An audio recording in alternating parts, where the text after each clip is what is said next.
Vocações e equívocos. Bravo. Fevereiro de 2000. Se você escreve, ou pinta, ou faz sermões na igreja, ou toca música, ou monta a cavalo, ou tira fotos, ou faz qualquer outra coisa que pareça interessante, já deve ter ouvido 1000 vezes a pergunta: você faz isso por dinheiro ou por prazer? Tão infinitamente repetível é essa fórmula, que deve revelar algum traço profundo e permanente do modo brasileiro de ver as coisas, um lugar comum ou topos da nossa retórica diária. Ora, todo lugar comum é um recorte que enfatiza certos aspectos da realidade para momentaneamente dar a impressão de que os outros não existem. Logo, para compreendê-lo é preciso perguntar, antes de tudo, o que é que omite? O que está omitido na pergunta acima é a possibilidade de que alguém se dedique de todo o coração a alguma coisa sem ser por necessidade econômica nem por prazer, ou, pior ainda, que continue se dedicando a ela como se fosse a coisa mais importante do mundo mesmo quando só dá prejuízo e dor de cabeça. O que está omitido nessa pergunta, e no modo brasileiro de ver as coisas, é aquilo que se chama vocação. Vocação vem do verbo latino voco, vocare, que quer dizer chamar.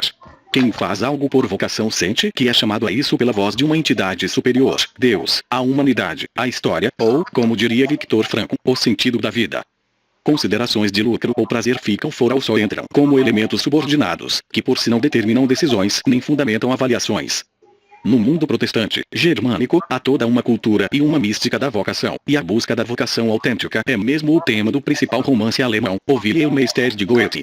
Nos países católicos, a importância religiosa da vocação, consolidada na ética escolástica do dever de Estado, por exemplo, o dever dos pais de família, dos comerciantes, dos militares, etc., foi perdendo relevo depois do Renascimento, cavando-se um abismo cada vez mais fundo entre o sacerdócio e as atividades mundanas, esvaziadas de sentido na medida em que só o primeiro é considerado vocacional em sentido iminente. No Brasil, para agravar as coisas, a população foi constituída sobretudo de 3 espécies de pessoas: portugueses que vinham na esperança de enriquecer e não conseguiam voltar, negros apanhados à força e índios que não tinham nada a ver com a história e de repente se viam mal integrados numa sociedade que não compreendiam. É fácil perceber daí o imediatismo materialista dos primeiros, o qual, quando frustrado, se transforma em inveja e azedume que tudo deprecia, e que com tanta facilidade se disfarça em indignação moralista contra a corrupção e as injustiças sociais, e mais ainda a total desorientação vocacional do segundo e do terceiro grupos, brutalmente amputados do sentido da vida e por isto mesmo facilmente inclinados a sentir-se marginalizados mesmo quando já não o são mais.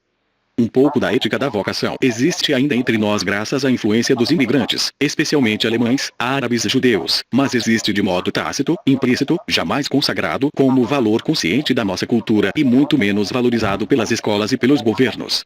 A realização superior do homem na vocação é então substituída pela mera busca do emprego, visto apenas como meio de subsistência e sem qualquer importância própria no que diz respeito ao conteúdo. A adaptação conformista a um emprego medíocre e sem futuro é considerado o máximo do realismo, a perfeição da maturidade humana. Tudo o mais é depreciado, e por isto mesmo hipervalorizado e ansiosamente desejado, como diversão. Assim, entre o trabalho forçado e a diversão obsessiva, da qual o carnaval é a amostra mais significativa, acumula-se na alma do brasileiro a inveja e uma surda revolta contra todos os que levem uma vida grande, brilhante e significativa, sobre os quais, mesmo quando pobres, paira a suspeita de serem usurpadores e ladrões, pelo menos ladrões da sorte.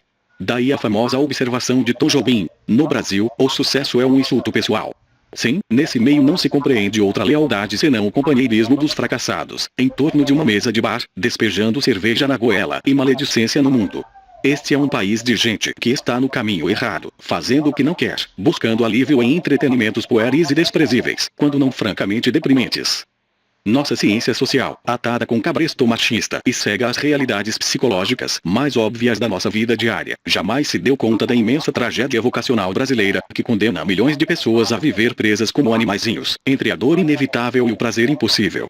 É que a explosiva acumulação de paixões infames, inevitável nessa situação, é o caldo de cultura ideal para a germinação dos ressentimentos políticos. E uma ciência social rebaixada a instrumento auxiliar da demagogia não há de querer lançar luz justamente sobre aquela treva confusa da qual a demagogia se alimenta.